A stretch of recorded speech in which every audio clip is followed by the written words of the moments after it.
give you about 5 examples of questions that they ask. And if you can get these answers right, I think you'll do pretty good on the test. Let's look at this first one.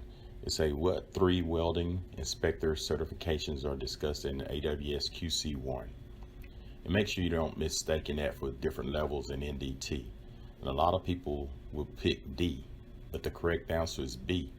You got a CWI, a CAWI, and a senior certified welding inspector. All right, the next question.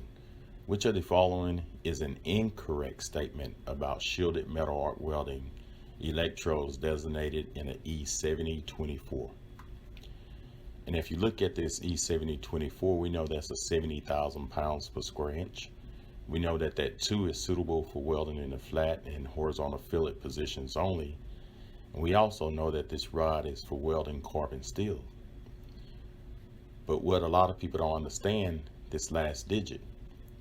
So if it ends in a 5, 6, and 8, it is considered a low hydrogen rod. So the answer to this question would be A. It is a low hydrogen rod. No, it's not, because it ends with a 4. The next question. How do brazing differs from welding? And right here it says no filler metal is used. An oxy-fuel flame is used. The base metal is not melted. All the above, none of the above. The correct answer is C. The base metal is not melted. So that what makes brazing different from the other welding processes.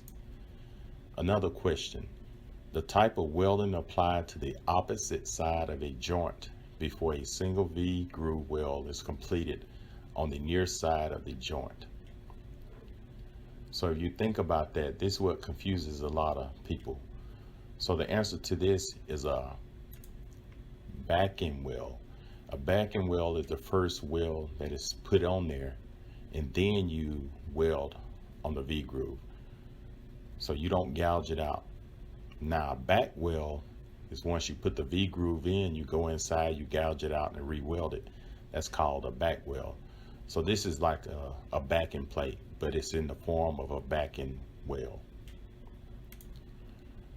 This one right here, it says the welding symbol shows the use of what type of completed weld. So I'm going to explain this one to you.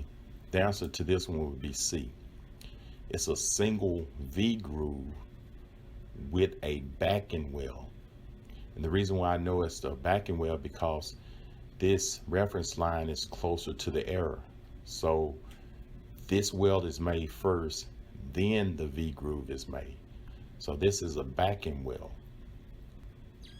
If this video helped, subscribe to my channel and look at my other videos on CWI and welding information. Thank you.